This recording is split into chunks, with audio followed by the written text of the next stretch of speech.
How's it going, everyone? It's Mike from PC Classic Cars, back with another test drive video.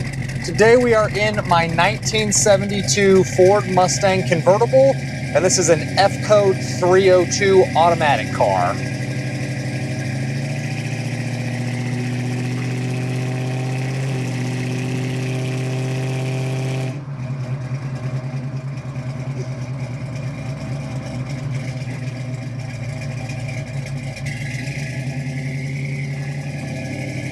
So we have a 1972 Ford Mustang Convertible. This is an F-Code 302 automatic car. F-Code is just your standard 302, one of the available engines that was for a 72 Mustang, Torino, across a lot of the platforms. The F decodes as a 302. The motor that's in this car is a date code correct motor for when this car was built. I was unable to get a VIN off the motor. Some of the 302s and 289s, they're kind of hard to get VINs off of without taking parts and pieces off of them. But the date code lines up correctly for the build of the car, so most likely the original motor. I am not the one that put this motor together, but there is a bunch of paperwork for a lot of the mechanical stuff done to the car. It's got some valve cover spacers on it. It's got some nice rocker arms and a good valve train in it. Does have an Edelbrock Performer intake, Edelbrock carburetor, and it runs really well. Very strong 302, backed by a C4 3-speed automatic transmission. And then you have your standard power steering, power front disc brakes. And then what's cool about this Mustang is it does have a lot of really nice suspension upgrades to it. It's very, I wouldn't say touchy, but it's a lot tighter of a steering car than your standard steering for an old car where there's a little bit of play. This one is nice and responsive. It does have newer upper and lower control arms, and then this one does have the QA1 adjustable coilovers. Looks like the front and the rear suspension have been done at some point. Again, got a lot of good paperwork for it. Drives excellent, really, really nice ironed out car mechanically. Now we're cruising about 65 miles an hour right now, and it does have a little bit of gear in the rear end, but we're not wrapped out by any means. You could cruise this thing at 70 and then you'll start turning some RPMs. Aluminum radiator, stays nice and cool, no overheating issues, and just a really fun car mechanically. As you can see, going down this road, it drives excellent. On your interior, you have a stock style code CA black interior. The seat covers look like they've been recently done, front and rear. Door panels are nice. You do have some aftermarket interior speakers on the inside of the rear quarter panel, interior plastics in the back, and then you obviously have your black power top here. It does have an aftermarket steering wheel. Gauges are all stock style gauges. You do have two aftermarket gauges under the dash for oil and water temperature. You have your power top switch over here. I will say that the factory gauges are a little bit hazy, but you can still clearly read them. You have your fuel in the middle, speedometer on the right, and then you just have your dummy lights on the left. The items that are not working on this car is the voltage light's not working. The horn button doesn't work. Most likely when they installed the steering wheel, they didn't hook up the horn button. The little console clock is not working, and I believe the washer fluid sprayers were not spraying any fluid. Take a look at my doesn't work section. It's posted in multiple places. It outlines what works and what doesn't work, but all of your major systems are going to be functioning. Just a couple small little things. Cosmetic flaws on the interior. The dash pad is old. There's like a little repair spot with like a little couple hairline cracks right there in the center. There's like a little vertical split right there. And then I don't know if y'all can see it in the video, right here in the center portion, or excuse me, the center portion of the top console here, there's like on the left side, there's like a little triangle spot that's like broken right there, but it's real minimal stuff. Interior overall is very clean. Carpets, mats, door panels, again, everything's very, very nice on the inside. Temperature gauge is warmed up good. We're just about 190 degrees, so we'll get on in here, test out the little 302.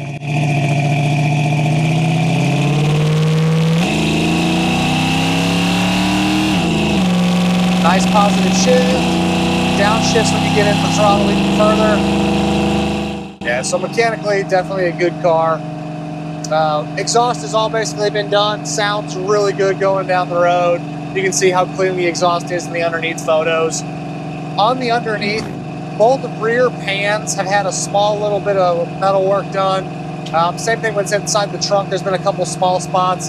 For a convertible, it's almost inevitable that you don't get something, but it is a good solid car. Don't see any current rust issues. As you can see, the bottom side, it does show nice and clean. It's all uniform. I do have, again, a ton of paperwork that goes with this. You have your VIN on the dash. Door tag is there, which decodes the original colors. Again, CA for the black interior. And then the exterior was a color change. It was 6F, which was gold glow metallic. Now it is red. The red paint shows well, some smaller little touch-ups and minor imperfections. Nothing major, nothing egregious. It all shows really, really well. You do have the NASA-style hood. You do actually have the functional ram air setup in the engine bay. That's not factory for this car. It was added. You wouldn't have had a ram air setup for a 302 car, but they did buy the aftermarket ram air setup. It's got the plenum on the bottom side of the NASA hood. So all that works great, shows well. The blackout treatment on the hood with the black top, the rear wing, and the chin spoiler with the 15-inch magnums, all that stuff just looks great. I will say the tires are a little bit older, but they perform well. There's no dry spots, no cracking, no hard road feel with the tires, so I left them. But if someone wanted to start driving it consistently, you might want to put a set of tires on it, but they do perform really well. Take a look again at the additional informations tab. It's going to outline all of the cosmetic flaws inside, outside, and the couple little small spots that have been repaired on the underneath. You'll see all that on the website again in the additional informations tab. All of the suspension, again, the front end looks like it's been recently done. You have the QA1 shocks, so it rides really nice. You can adjust them for the ride height. The rear suspension also looks good. In my virtual description video, you'll hear me talk about some minor little seeps and weeps. Just minimal stuff, nothing leaving crazy amounts of puddles underneath the car, just your normal little classic car seeps here and there.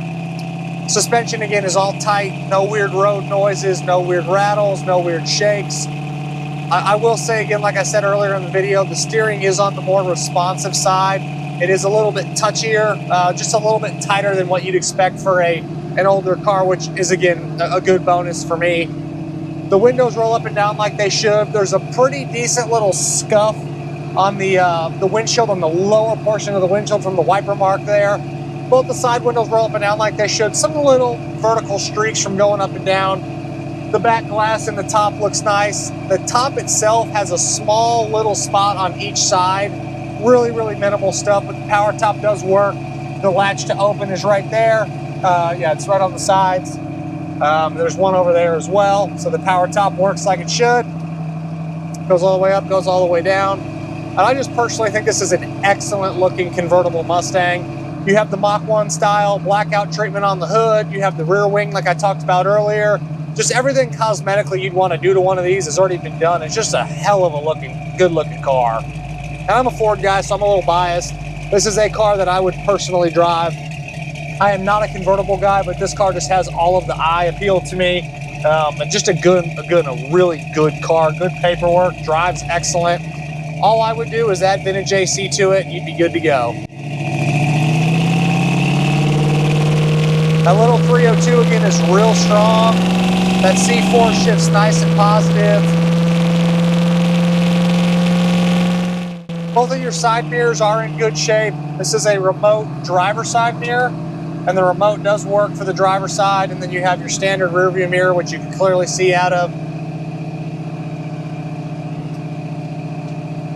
Your heat controls down there. The console's in good shape, opens and closes like it should. Little hairline little crack on the console, just minimal stuff. Seats have definitely been refoamed when they did the seat covers. They're nice and firm. The driving position is very comfortable. I'm just over 6 foot tall, about 190 pounds, and I fit in this car extremely comfortable. There is room further for the seat to go back some if you want to, but I'm, again, very comfortable with the way that the driving position is with the console and the shifter. I always drive with my left hand, so just an easy car to drive. Doesn't bounce you all over the road. Goes where you point it, and it just drives straight. The steering wheel going straight is off-centered, just a couple degrees to the right. Just nitpicky stuff there. Console opens and closes like it should. Center console does the same. The little ashtray door slides open and closed. You do have an aftermarket Pioneer stereo. Good car. As always, I appreciate y'all stopping in to watch another one of my test drive videos. Make sure you check out the virtual description video and the additional informations tab on my website. PCClassicCars.com. There's going to be a lot of good pertinent information in there. There's going to be photos of all the flaws, photos of the additional paperwork, the Marty report, the VIN tag, the door tag, all of that good stuff will be on that additional information tab. So I suggest you check that out. And we'll see you guys on the next test drive video. Thanks again for watching.